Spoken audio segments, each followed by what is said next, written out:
সিলেটের ফাহিম আল চৌধুরী, 1000 কোটি টাকার মালিক। তার গল্পটা শুনলে আপনি অবাক হয়ে যাবেন। তিনি বলছেন, আমার মা যখন বৃদ্ধ হয়ে গেল, অসুস্থ, চিকিৎসা করাতে হবে, আমি তার চিকিৎসা করা শুরু করে দিলাম। এক পর্যায়ে চিকিৎসা করাতে করাতে আমার কাছে যত হ্যান্ড ক্যাশ ছিল সব শেষ হয়ে গেল। আমি ধার করা শুরু করলাম, ধার করে পর্যন্ত আমার মায়ের আমি চিকিৎসা চালালাম। শেষ পর্যন্ত আর কোথাও ধার পেলাম না। তিনি বলছেন, আমি আমার লন্ডনের সে ফ্ল্যাট পর্যন্ত আমি বিক্রি করে দিলাম শুধুমাত্র আমার মায়ের সেবা করার জন্য। সিলেটের ফাহিম আল চৌধুরী তিনি বলছেন যে আমার মা অত্যন্ত বৃদ্ধ মানুষ, নিজে ওয়াশরুমে গিয়ে নিজে পরিষ্কার হবে সেটা তিনি পারতেন না। আমি আমার এই আঙ্গুল দিয়ে তিনি যখন ওয়াশরুমে তিনি জরুরত ছাড়তেন, তারপরে আমি আমার নিজের আঙ্গুল দিয়ে নিজের হাত দিয়ে তা পরিষ্কার করে দিতাম। আমি তিনাকে গোসল করিয়ে দিতাম, তিনাকে খাবার খাইয়ে দিতাম। তবে আমি দেখতাম আমার মা যখন নামাজের মধ্যে দাঁড়াতেন, নামাজের পরেই দুহাত তুলে আল্লাহর কাছে কেঁদে কেঁদে আমার ব্যাপারে দোয়া করতেন, আর আমি পিছনে বসে বসে তার সাথে আমিন বলেছি।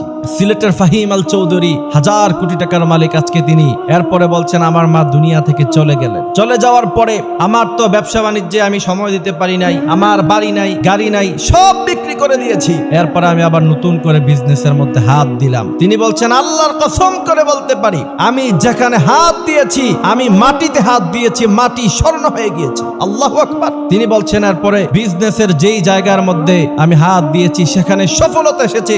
আজ পর্যন্ত আমার জীবনে কোনো ব্যর্থতা আসে নাই। তিনি তারপরে বলছেন, আজকে সেই দিনের গাড়ি হারানো, বাড়ি হারানো ফাহিম আল চৌধুরী আজকে 1000 কোটি টাকার মালিক। একজন মায়ের দোয়া কতটা কাজে লাগতে পারে তার থেকে শিক্ষা গ্রহণ করতে হবে। মায়ের দোয়া নিতে হবে। যুবকেরা মায়ের সাথে খারাপ ব্যবহার করে মনে করতে পারো তুমি অনেক টাকা সম্পদের মালিক হয়ে যাবা। সাময়িক সময়ের জন্য তোমার কাছে মনে হতে পারে এ টাকা তোমার কাছে মজুদ আছে, খরচ হয় নাই, কিন্তু মনে রাখবা জীবনে কখনো সুখী হতে পারবা না। আর মা বাবার পিছনে যদি খরচ করো, ইনভেস্টমেন্ট, তুমি যত খরচ করবা আল্লাহ তোমাকে 1000 গুণ বাড়াইয়া দিবে। এজন্য আল্লাহ বলছেন, ওয়াকাদা রাব্বুকা আল্লা তা'বুদু ইল্লা ইয়্যাহু ওয়া বিল ওয়ালিদাইনি ইহসানা। বাবা মায়ের সাথে এমন আচরণ করো না যাতে করে তারা উফ শব্দ পর্যন্ত তাদের মুখ দিয়ে বের হয়। শুধু তাই নয়, ওয়াখফিদ লাহুমা জানাহাদ যুল্লির ব্যাখ্যা হলো যে আপনি দুটো ডানা তাদের পায়ের নিচে বিছিয়ে দেন, মানে আপনার স্থাবর অস্থাবর সমস্ত সম্পত্তি তাদের পায়ের নিচে ঢেলে দেন। এদের কাছ থেকে কোনো জবাবদিহিতা নেওয়া যাবে না, এরা যেন উফ শব্দ পর্যন্ত না বলে।